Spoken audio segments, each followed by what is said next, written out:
ಎಲ್ಲ ಆನೆಗಳ ಹೆಲ್ತ್ ತುಂಬ ಚೆನ್ನಾಗಿದೆ. ಸೊ ಇವತ್ತು ನಮಗೆ ವೆಯ್ಟ್ ಚೆಕ್ ಮಾಡೋದ್ರಿಂದ ಏನೋ ಗೊತ್ತಾಗಿದೆ ಏನಂತಂದರೆ ಒಳ್ಳೆ ಫುಡ್ ತೊಗೊಂಡಿದ್ದಾವೆ ಮತ್ತು ಹೆಲ್ದಿ ಆಗಿದ್ದಾವೆ, ವೆಯ್ಟಲ್ಲಿ ಎಲ್ಲ ಗೇನ್ ಆಗಿದ್ದಾವೆ. ಸೊ ಅಪ್ ಟು ಒಂದು 435 kg ಗೇನ್ ಆಗಿದೆ. ಸೊ 60ರಿಂದ 435 ನಮಗೆ ಎವರೇಜ್ ಇದೆ. 435 ಭೀಮಾ ಹೈಯೆಸ್ಟ್ ಗೇನ್ ಆಗಿದ್ದಾನೆ, ಫಾಲೋಡ್ ಬೈ ದಿ 365 ಏಕಲವ್ಯನೂ ಆಗಿದ್ದಾನೆ, ಆಮೇಲೆ ಪ್ರಶಾಂತ್ ಆಗಿದ್ದಾನೆ. ಈ ಎಲ್ಲ ಆನೆಗಳು ಕೂಡ ಹೆಚ್ಚಿಗೆ ವೆಯ್ಟನ್ನು ಚೆನ್ನಾಗಿ ಗೇನ್ ಮಾಡಿದವು. ಮತ್ತು ಅದಕ್ಕೆ ಏನು ಹೈಟು ಮತ್ತು ವಿಡ್ತಿಗೆ ಎಷ್ಟು ವೆಯ್ಟ್ ಬೇಕು ಮತ್ತು ಅದು ಸ್ಟ್ರೆಂತ್ಗೆ ಎಷ್ಟು ವೆಯ್ಟ್ ಬೇಕು, ಸೊ ಎಲ್ಲನೂ ಕೂಡ ಫಿಟ್ ಆಗಿದ್ದಾವೆ ಅಂತ ಹೇಳ್ಬೋದು.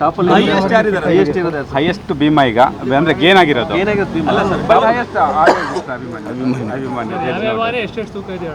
ಸೊ ಅಭಿಮನ್ಯು 5820, ವರಲಕ್ಷ್ಮಿ 3555, ಆಮೇಲೆ ಭೀಮಾ ಬಂದರು 5380, ಏಕಲವ್ಯ 5095, ಲಕ್ಷ್ಮಿ 2625, ಆಮೇಲೆ ರೋಹಿತ್ 3930, ಗೋಪಿ 5280, ಕಂಜನ್ 4725, ಧನಂಜಯ 5255. ಸೊ ಇಲ್ಲಿ ಇನ್ನೊಂದು ನೋಡ್ಬೋದು, ಲಾಸ್ಟ್ ಟೈಮ್ ಧನಂಜಯ ಸೆಕೆಂಡ್ ಇದ್ದ, ಈಗ ಅವನು ಕ್ರಾಸ್ ಮಾಡಿ ಭೀಮಾ ಸೆಕೆಂಡ್ ಪೊಸಿಷನ್ಗೆ ಹೋಗಿದ್ದಾನೆ, ಹೈಯೆಸ್ಟ್ ಗೇನ್ ಆಗಿರೋವಂಥನು. ಪ್ರಶಾಂತ 5240, ಹಿರಣ್ಯ 3160, ಮಹೇಂದ್ರ 5150, ದೊಡ್ಡರ್ವೆ ಲಕ್ಷ್ಮಿ 3570, ಸುಗ್ರೀವ 5545. ಎಲ್ಲ ಆನೆಗಳು ಫಿಟ್ ಆಗಿದ್ದಾವೆ. ಸೊ ಸುಗ್ರೀವ ಸೆಕೆಂಡ್, ಇವಾಗ ಮುಂಚೆ ಇವನಿದ್ದ, ಈಗ ಸುಗ್ರೀವ ಸೆಕೆಂಡ್ ಬಂದಿದ್ದಾನೆ.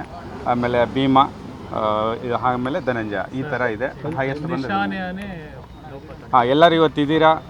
ನಿಶಾನೆ ಆನೆಯನ್ನಾಗಿ ಧನಂಜಯನ ಆಯ್ಕೆ ಮಾಡಿದ್ದೀವಿ. ಇದು ನೌಪತ್ ಆನೆಯಾಗಿ ಗೋಪಿನ ಆಯ್ಕೆ ಮಾಡಿದ್ದೀವಿ. ಸೊ ಉಳಿದ ಆನೆಗಳು ಸಾಲಾನೆಯಲ್ಲಿ ಪಾಲ್ಗೊಳ್ತವೆ. ಕುಮ್ಕಿ ಆನೆ, ಹಿರಣ್ಯ ಮತ್ತು ಲಕ್ಷ್ಮಿ. ಸೊ ಈ ಆನೆಗಳು ಅದು ಏನಂದರೆ ಘಟನೆನೇ ಅಲ್ಲ ಅದು. ಯಾಕಂದರೆ ಅದು ಯೂಸ್ವಲಿ ಏನಂದರೆ ಲಕ್ಷ್ಮೀದು ಲಾರಿ ಹತ್ತುವಾಗ ಒಂದು ಹಠ ಇರುತ್ತೆ, ನಾನು ಲಾರಿ ಹತ್ತಲ್ಲ ಅಂತ.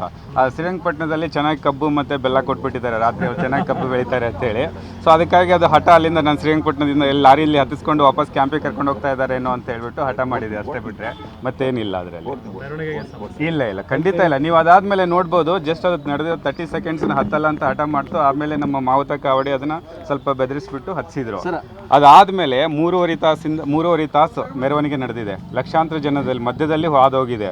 ಎಷ್ಟು ಗಾಂಭೀರ್ಯವಾಗಿ ನಡೆದಿದೆ ಅಂತೇಳಿ ನೀವೇ ನೋಡ್ಬೋದು. ಹಾಗಾಗಿ ಏನು ಆನೆಗಳ ಮೇಲೆ ನಮಗೆ ತುಂಬ ಕಾನ್ಫಿಡೆನ್ಸ್ ಇದೆ, ಯಾವುದೂ ತೊಂದರೆ ಇಲ್ಲ. ಅದೇ ಕ್ಯಾಂಪಿನ ಡಾಕ್ಟರ್ ಬಂದಿದ್ರು, ಅವ್ರನ್ನ ಒತ್ತಾಯಪೂರ್ವಕವಾಗಿ ಹೊರಗೆ ಹಾಕಲಾಗಿತ್ತು ಅನ್ನೋ ಒಂದು ಆರೋಪ ಇದೆ. ಇಲ್ಲ, ಏನಂದರೆ ಆಲ್ರೆಡಿ ಇಲ್ಲಿ ವೆಟರ್ನರಿ ಡಾಕ್ಟರ್ಸ್ ಇರ್ತಾರೆ. ಯಾಕಂದರೆ ನಮಗೆ ಡಬಲಿಂಗ್ ಆಗೋಕ್ಕೆ ಇಷ್ಟ ಇಲ್ಲ. ಎಲ್ಲೇನೋ ಇವ್ರಿಗೆ ಕೊಡೋ ಇದನ್ನು ಇಲ್ಲಿ ಬಂದ ಮೇಲೆ ನಮ್ಮ ಡಾಕ್ಟರ್ ನೋಡ್ಕೊತಾ ಇರ್ತಾರೆ. ಹಾಗಾಗಿ ಹೊರಗಡೆ ಅವ್ರು ಬಂದು ಮತ್ತೆ ಟ್ರೀಟ್ಮೆಂಟ್ ಕೊಡೋಕ್ಕೆ ನಮ್ಗೆ ಅವಕಾಶ ಇಲ್ಲ. ಸೊ ಹಾಗಾಗಿ ಇವ್ರು ನೋಡ್ಕೊತಾರೆ, ಏನು ತೊಂದರೆ ಇಲ್ಲ.